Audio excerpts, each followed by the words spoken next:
before we start with Coach Johnson and Kade and Chris, Bill Frank has a couple notes to pass along. He wanted me to share. Kade Anderson with 156 strikeouts this season, now tied for number 6 on the single-season strikeouts list with Russell Springer, 1988, and Eddie Yarnell, 1996. And this consecutive shutouts of the regional is the second time it's happened, first since 2015 when LSU shut out UNC Wilmington back-to-back. So we'll get started with Coach Johnson with an opening statement, and like we've done before, let's have our questions for our student athletes first, and then we'll let them go, and then we will have questions for Coach Johnson. So same deal, just when we start the questions, we'll get the microphone to you. You can identify your name and affiliation, and we'll go from there. Coach? Yeah, good night for our team. Thought we played outstanding baseball tonight. Obviously starts and ends on the mound, and Kade, as Kade has been all year, is the best pitcher on the planet tonight, and executed at a high level. Defense continued to support him. Another game with 0 in the error column. And then offensively, I thought we did a lot of things well, starting in the first inning. 2 outs, nobody on. Danny walks. Jake gets hit with a pitch. And then Ethan, 2-strike, hard and low, hits the ball the other way. Very professional hitter-like to get us going. Really good at bat by Chris. Good at bats all night by Chris. Homers there, and then I believe it was the third inning we opened it up with a lot of really sound baseball on the offensive side of it, and then continued to do the job in the middle of the game. Scored in 6 of the 8 innings offensively, and good night. It's all about tomorrow now.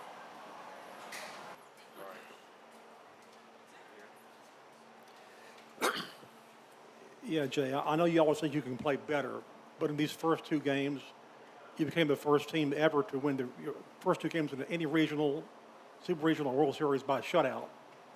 You also scored in 6 of 8 innings in both games, played flawless fielding. Can you do anything better?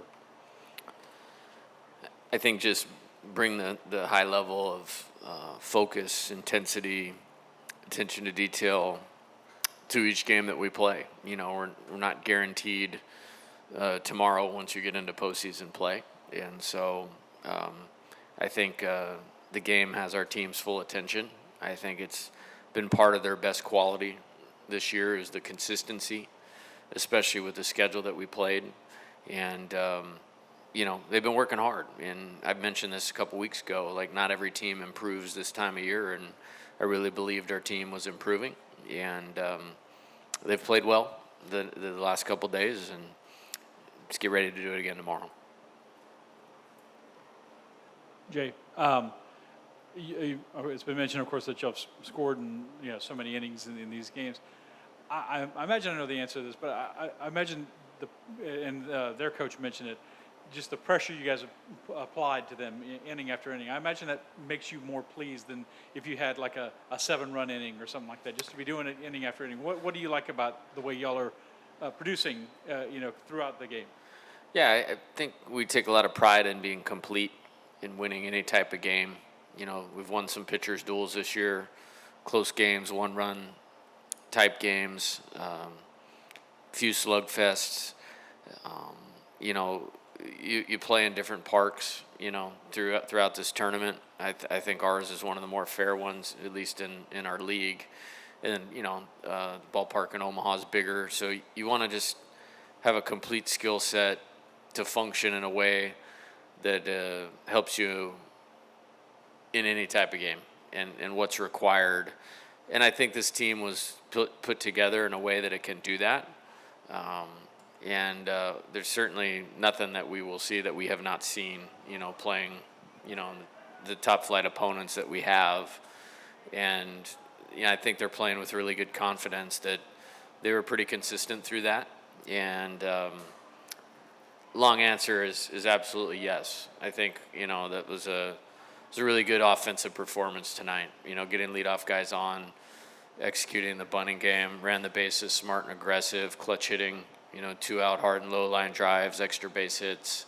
That's a lot of what the blueprint looks like. Hey, Coach, DBU came into this game with 6 hitters over 320, and those guys, I believe, limited to 2 hits all night. Can you just speak to the ability of Coach Yeski's game planning just over the entire year. It feels like he's been able to shut down a lot of great offenses. Yeah, I think I've said this many times, and I'm going off of an 18 or 20-year history. He's the most successful pitching coach in all of college baseball over the last 20 years in terms of producing draft picks, All-Americans, low ERAs, and, he'll be the first to tell you that the guy on the mound allows you to call a good game by how they can execute. And, these two starters through these two games have been about as good as anybody. And, it was a great performance. I actually thought, Kade wasn't his best early in the game, and he got over that hump quickly and quickly just rounded into form. And credit to him. And those guys are very much in sync with each other is what I would say. You heard him speak of the trust level. And, you got a guy that can go 4 pitches at any time and both sides of the plate and all quadrants of the strike zone, and a guy that really knows what he's doing, pulling the levers. You get the results that we're getting. Yeah, Coach, just to build on that a little bit, just the 1-2 punch now with Kade and Anthony. Have you had a pitching duo like that that's been performing at this level for this long, and just kind of what it does for you guys in the postseason, whether it's this weekend, next weekend, potentially in Omaha, having those two guys to be able to set the table in the first couple games and really kind of save your bullpen for more games down the stretch? Yeah, I'll save the comparatives until the whole story is written. But I couldn't feel any better about them.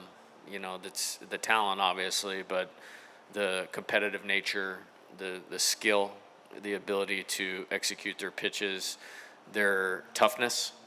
And I talk about with Anthony to wiggle out of jams, or Kade to be that impressive when I didn't think he was actually at his best early in the game.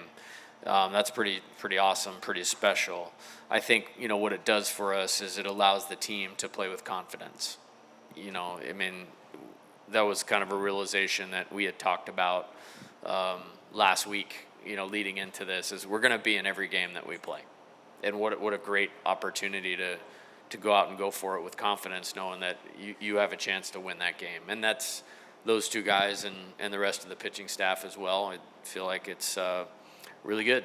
Some of these guys just needed some time, and Kade included. He was coming back off Tommy John. We tried to ease him into this year, and, he's really taken off, and Anthony's improved throughout the year. And, just a guy like William, he struck out the side in the ninth. He hadn't pitched, because we had a rain out the last midweek for a while, and I thought he looked really sharp. Coach, what's the message to your players tonight going into a game tomorrow with, the bats are alive, everything's looking pretty solid on all fronts? What do you tell them going into a big game like tomorrow? Yeah, I think we're in a good character right now. We're in a good mindset.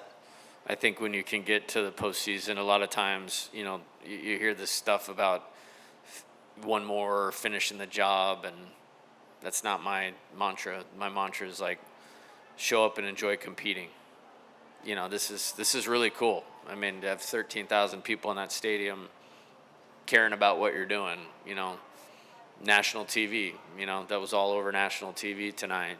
What a cool deal, so let's not rush getting that over with. Let's be in the moment and focus on executing a plan. That was 2 really good pitchers that we put that game to get together against tonight. Really, really good pitchers. Elwinger not going to last very long in the draft, and he got us. The first 4 guys, I think, struck out when he came in the game, but really liked the at-bats tonight.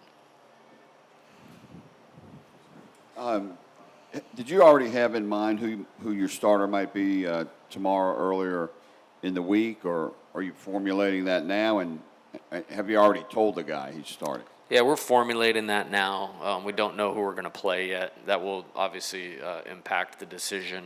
I think, judging by the relief pitching decisions, we have a lot of options and put ourselves in a really good spot going into tomorrow with some guys that are throwing the ball really, really well.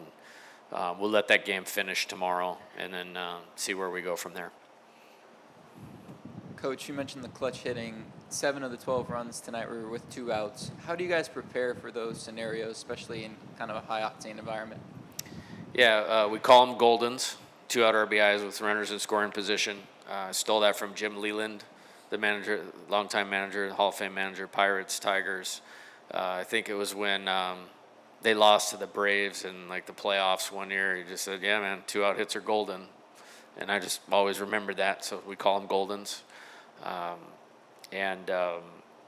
think the key is guys not trying to do too much. I talk with hitters often. The best hitters, they'll drive the ball and get their doubles and homers, but they always get the 1 RBI when there's 1 RBI to get. And we really did a good job of that tonight. I mean, Chris did it. Ethan did it, obviously. Luis did it tonight. Derek got one right when Elwinger came in the game. So I thought it was we'll put that up on the video of how you hit with runners in scoring position for a long time. Coach, what was the game plan against Micah, and how did you guys sort of take advantage of the fact that you're obviously very familiar with him? Yeah, the tournament's not over, and so I won't speak too much of it. What I will say is I'm happy for him and his success this year. I mean, I think I heard Bill say he has 6 wins when they were announcing him. He throws a lot of strikes, so you have to be ready to hit the mistake. He's got good live fastball, good bite on the breaking ball, and it's kind of developed in his time. And I think we just did a good job we got some free bases with the walk and the hit by pitch, and Ethan stayed on a pitch and did a great job. Chris stayed on a pitch and did a great job. I think we just did a good job separating pitches we needed to swing at versus maybe the ones he wanted to swing at, wanted us to swing at. Coach, you've talked about it with the 2-out hitting, but Ethan Fry's at bat in the first inning. How does that set the tone, especially getting runs in the first inning? I really believe playing with the lead in the postseason is a big deal. I believe that for a long time. The first time I went to Omaha, it just seemed like every single game of the tournament, whoever scored first won. This kind of always stuck with me that, we try to make the score not change things, but, it's played by human beings, and sometimes they change emotionally given situations. We try not to do that. It got everybody in the stands excited. I know that. It was a really cool vibe in there in the first inning, and really clutch hit.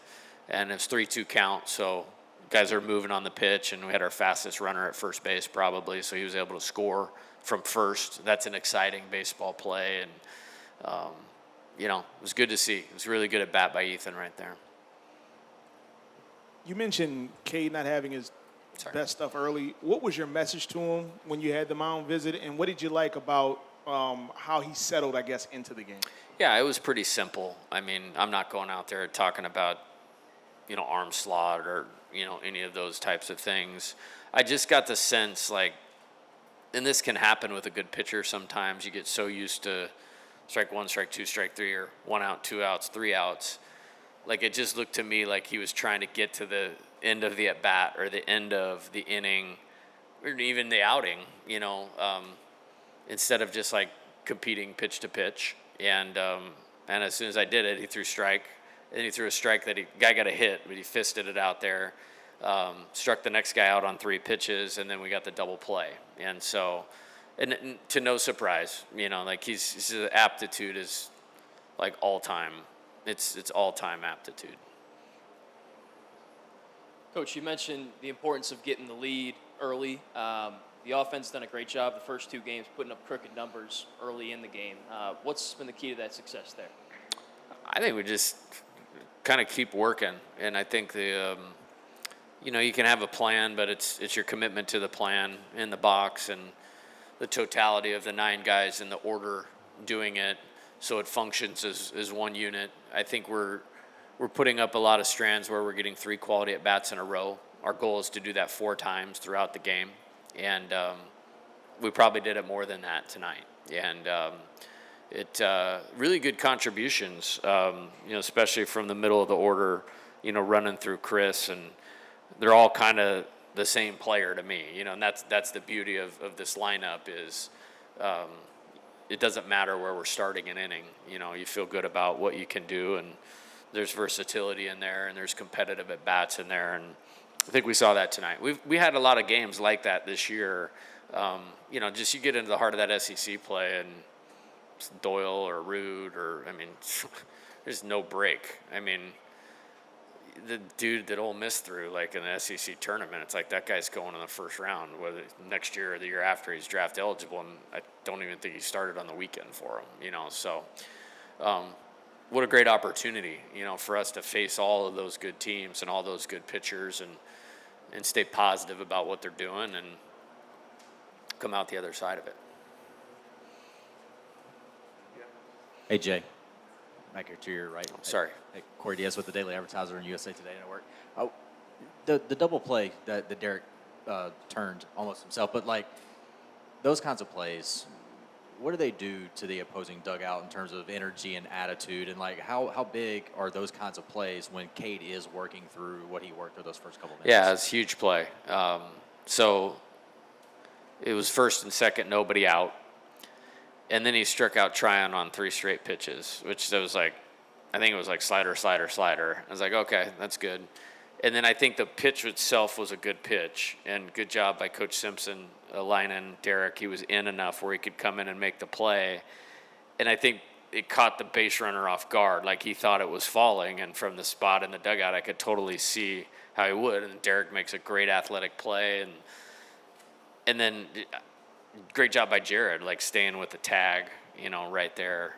I kind of got blocked out. I'm not very tall, so I didn't quite see how it finished, but I liked how it finished, and it keeps the pitch count down. We're up 3-0 at that point, and so it gets the momentum back in our dugout. Huge play. All right, Coach. Thank you. Thank y'all. We'll see y'all later today. Thank you.